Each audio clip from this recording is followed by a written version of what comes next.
doing the show, the Gail and Tammy show, all alone. And today I have Michelle, who is one of our phenomenal codas here at Almond Life in the outpatient program. And today we're going to talk about driving. You know, like right? Yeah. How incredibly important driving is. So I want to ask, or just want to say, or maybe I'll more so ask, when you think about driving, would you say it's pretty complex, or it's like an easy peasy thing for people to get back into? I would say it's pretty complex. There's quite a bit of hoops you need to jump through with staying with Iowa law and after an injury or whatnot. So trying to rehab back is kind of, there's a way to navigate it, and we kind of offer that service at Almond Life and helping you rehab back to that. So if you think about the components that it takes to drive, so is driving like literally getting behind the wheel and then just being able to go, or what kind of components are required to drive? A little more complex than that. There's a lot of cognition that's involved in it, a lot of vision that's involved in it that we need to address, and then a lot of reaction time, and then you think of all the factors that you come across on the road, and having to put those all together as one makes it a little bit more difficult. So we try to address all of those at Almond Life and helping you. But say I've had a stroke of some sort, and my arms are moving fine, and my legs are moving fine, and I think I should just be able to pop on down to the road. Should I do that, or what should I do? No, you should probably speak with your physician, talk to the doctor, do some. You can go somewhere and have come to us. We would do some testing. We do assessments. We make sure that your driver readiness is up to date and ready to get back on the road. It's a little bit. We just do a lot of assessments, make sure that you're safe before you jump behind the wheel. And there's standards, right? Yes. There's sort of like thresholds that you cut off. Yes. What is your reaction time supposed to be? About 0.7 seconds pedal reaction time at least is what we're looking for. When we have on our driving simulator. So I kind of think, what'd you say, 0.7. I mean, how fast is that? Like very fast. Less than a second. So when you think about your foot is on the gas, and oh no, you got to quickly go to the brake. You got to go. That quickly. Okay. So sometimes if somebody's had a neurological injury or something's happened, just even that reaction time is slowed down. Yes. Yeah, that can be a big challenge. And sometimes it's a lot of, especially after a neurological injury, there's more of that delay. You might be able to see it, you might be able to, it's the processing part of being able to react to it is a little bit delayed, and sometimes that's hard to see in your everyday life until you get behind the wheel. So it's always good to get checked out, make sure that you do have those return safely. So if I think about like driving in general or a driving program, can you tell our live syndicated audience, nationally, internationally, live syndicated audience, I don't know that messed up. Can you tell them kind of what we offer from the therapeutic side, but then also the actual behind the wheel, or the help me out. You know what I'm talking about. So through our program and stuff, that through the therapeutic side, we're doing. We have a lot of tools at Almond Life. We have the Dynavision, which looks at a lot of reaction time. We have the driving simulator, which is a really nice tool that we can use. There's been a lot of research between that and on the road of seeing I'll put it all together. And then there's a lot of components of occupational therapy and physical therapy and speech. We're looking at the cognition, we do paper assessments, and then the OT side is more looking at the vision and how your reaction and motor reaction of your eyes is also working. So say someone's had a stroke, they've had a stroke or a neurological event, and they think, oh no, I don't want to take that driver's test yet. They can come to us for therapy, right? Yes. And we'll do assessments based off of whatever their needs are and build a program based off of that to train, to really work on that repetitiously and to get those skills going. Yeah.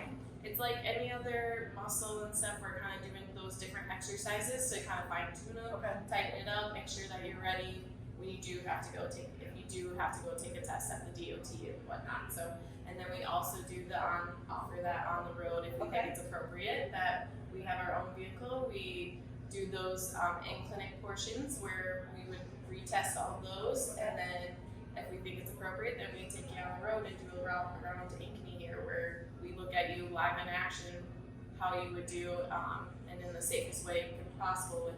And sometimes like you'll come out of those and say, okay, maybe you shouldn't be doing freeway driving because it's a bit too much, but hey, my recommendation might be you do 10 miles within your home. Yes. Which might be something like church, yes, gas station, coffee clutch, so you can go hang out with people and have coffee, Casey's. Right? So, and then there might be other restrictions, maybe like no night driving or not having people in the car with you. Right. Like you can do Limited a laundry distractions. list. Yeah. So a lot of people think after a neurological injury that it might be black and white. It's no driving or driving and stuff. You have to retire right then and there. And that's not necessarily the case. We really customize it. We try to give you as much independence as possible within safety limits and such.